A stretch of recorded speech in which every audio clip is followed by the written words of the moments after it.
Special Investigating Unit has uncovered a 2 billion rand corruption scandal at Tembisa Hospital. 2 billion rand is an estimate figure. It could be more.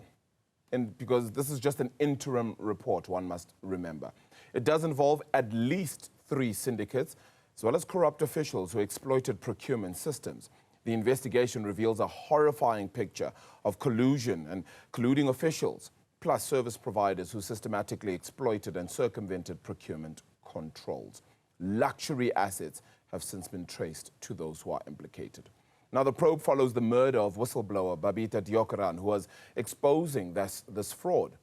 Gauteng Health Portfolio Chair Advocate Ezra Letsoalo joins us to discuss the findings and reform calls which have been made loud and clear. Advocate, thank you so much for your time. If one reads the report, it's about 41 pages odd. If you just read just the media statement, this shows you how difficult it is to summarize what had happened because of just how stark it was and how much detail would really be needed.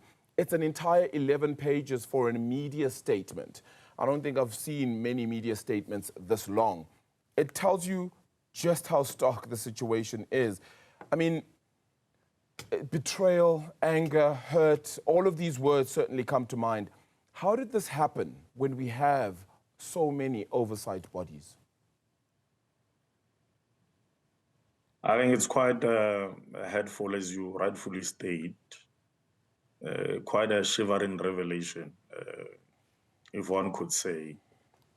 And of course, you would think that there will be checks and balances, there will be foolproof systems. But of course, notwithstanding the fact that there could be systems, there's a human element to it, which would have enabled. And I think on the account of what will have transpired, you will have heard through the report itself, that there are role players that intentionally, willfully enabled this kind of a manipulation of a systems, a bypass of a defined processes of protocols, you know. And of course, somebody might argue that oversight should have been there. But when you have got syndicates, cartels working with officials, they sort of obfuscate a detection of some of these, irregular practices. And I think that would be the basis of why we will have seen a manifestation of this manipulation going unchecked, you know. But of course, it's a learning curve. I suppose it's a learning curve. It's something that we all should draw lessons from. I mean, Ezra, we cannot be learning or having a learning curve with people's lives, unfortunately. And that's the unfortunate saga and situation right here, right? It is. I want to talk about this element. Should the accounting completely change, the accounting standard here? Because there's a term in accounting called immateriality. And let me explain to you why I pick up on immateriality. The SIU chair yesterday spoke about, and these are his words, Andy Mutibi, saying, the syndicates deliberately split orders into smaller amounts under 500,000 rand, a clear tactic to avoid the thresholds that trigger competitive tendering processes. Those are his words, quote unquote. And immateriality is that thing where below 500,000 rand is immaterial, we no longer look at it, or it is not audited for accounting purposes, for example. Should we just be changing that, at least as a very start, so that everything, every tender, is then ultimately put under scrutiny and needs to be done so because things like this can happen over a long period of time?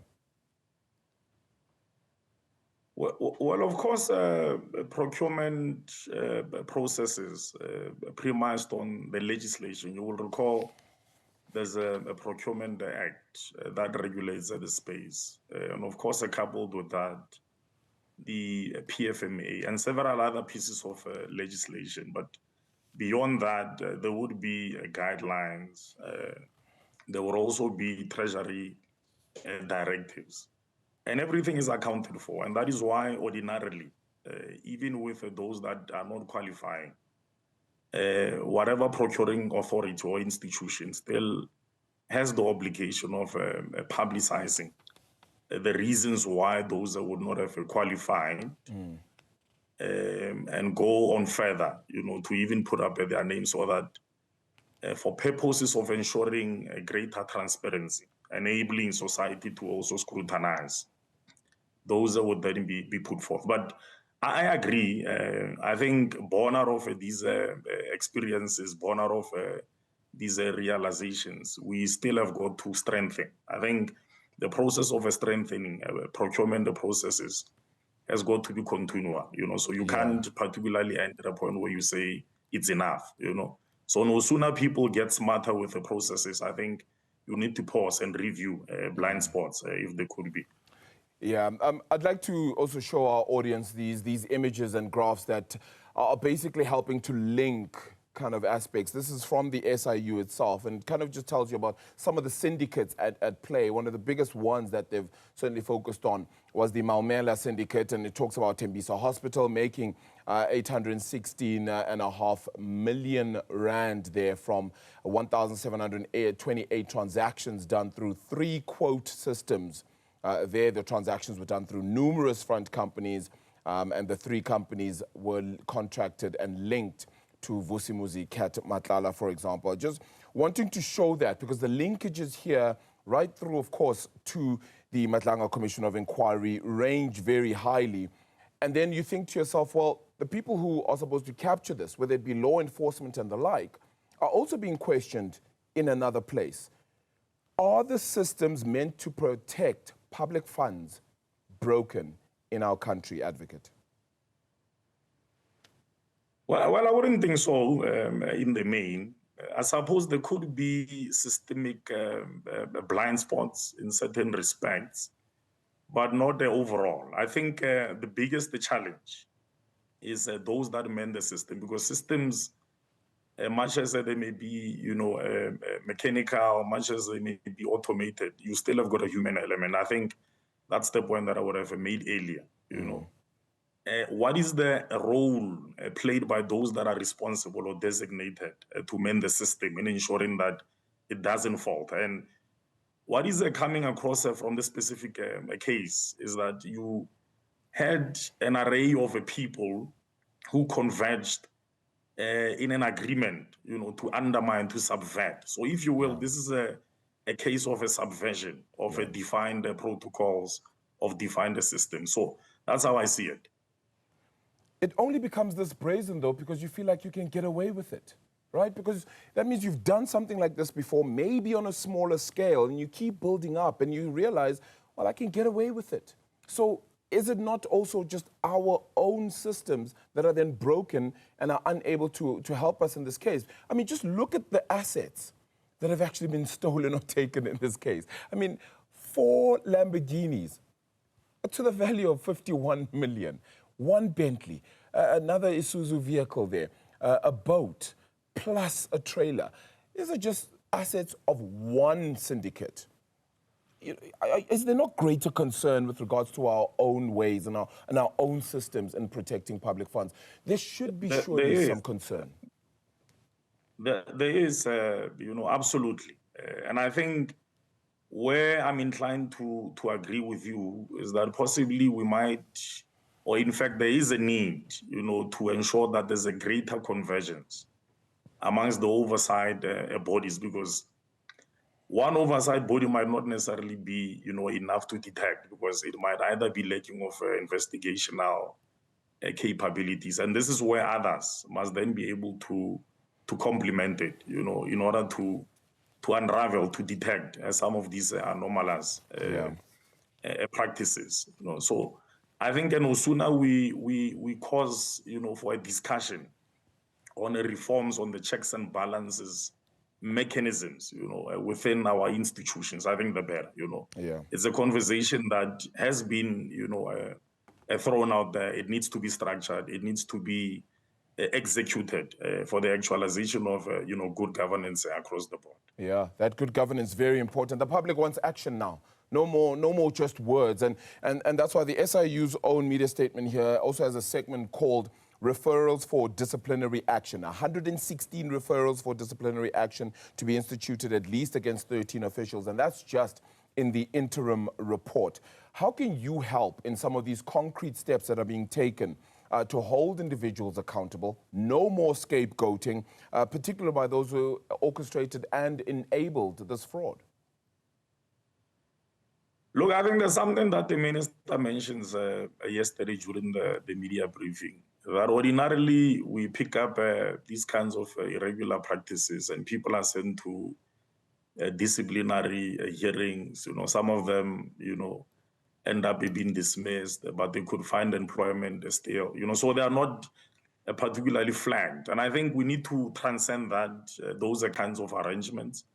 In this instance, I mean, this is just the sheer criminality, So I think just pairing up with law enforcement agencies to even follow through on prosecutions, because when somebody has benefited, you will have had a case of an official who, bagged about 30 million, And in this instance, our view, well, it could be my view at this stage, but I suppose the committee might also be inclined to agree that beyond just, taking officials through disciplinary processes, how do we then deter? And I think the deterrence on this part would come about, when prosecutions are preferred. We want to see people, in jail cells, people saying long-term imprisonment, because you are essentially stealing from, the people. You are pillaging social institutions that are meant to cushion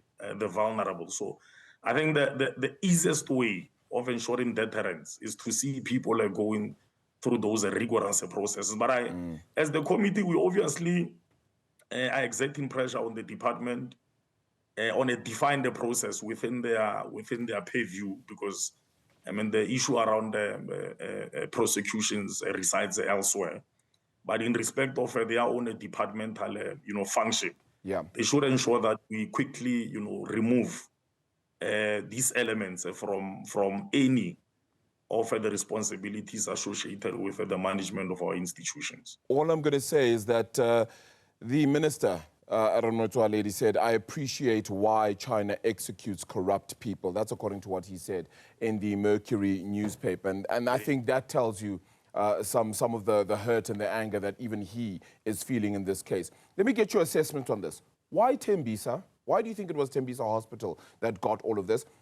And are you now going to be looking at other hospitals here? Because this could be a widespreading syndicate across many other institutions. Well, I think the MEC made an attempt to respond to the question about why Tembisa.